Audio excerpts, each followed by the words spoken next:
It was a challenge to try and capture something as iconic as Alcatraz. You know about this. This is arguably the most famous prison in the world, and now you're in it. Just the space, you know, the physicality of it, because it's quite claustrophobic. What you were looking at? When modern-day prisons are designed, they really consider not intimidating people or making the spaces, you know, as least stressful as possible. Well, Alcatraz didn't suffer from those restrictions. They did the research, they went out, studied Alcatraz, not just from books or internet. They were actually there to feel the environment, so it really sets a mood that gets you a little spooked. Well, we kind of started with the base layout of Alcatraz. The entire island we ended up roughing out in kind of a white box form, and then figuring out what play spaces we wanted to use out of that, what would be the most interesting areas to play in, and the connections between spaces, and spaces that the public doesn't necessarily get to go into.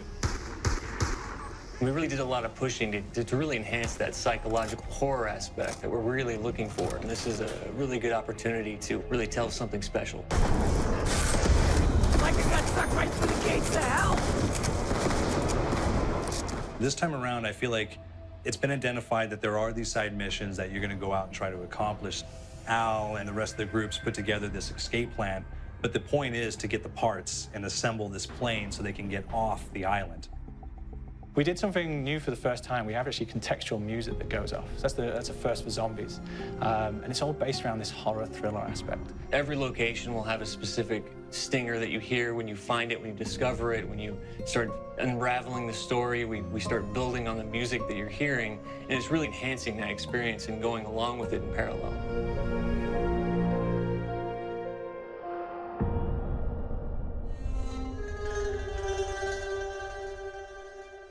Because we wanted to embrace this kind of horror thriller element, we wanted character actors, guys who could really embody someone and then convey emotion. So that's why we went for guys like Ray Liotta, getting in that kind of guy, you know, we wanted a frantic nature. So he plays a character called Billy Handsome, who's this kind of psychopath who would be employed by the mob to kill people in interesting ways. Chaz Palminteri, he plays a guy called Sal DeLuca, an old mob boss.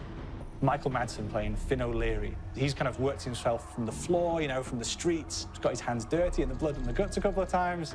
And then we had Joe Pantoliano, and he plays Arthur Arlington, who's nicknamed the Weasel. Those guys, they bring a quality and a subtlety and timing that you can't really identify or try to recreate. Bring it on! Dirtbags! You start off in the afterlife mode, and that's just going to be, you know, what's going on. You're going to try to solve the mystery from the second you start. Afterlife, to me, brings a new element, like a new puzzle element. It forces me to think a little bit more or look for the clues or kind of think of zombies on a slightly deeper level. You see clues throughout the map that tell you, ooh, perhaps if I'm in the afterlife, I can interact with this object, or there's some puzzle going on here that I need to be in the afterlife. Back east, I whacked a dirty dentist with one of these. Took forever, too. Alcatraz has a Civil War kind of fort background before it turned into a penitentiary. And so we had this kind of backstory, the idea that the warden would have collected Civil War weaponry.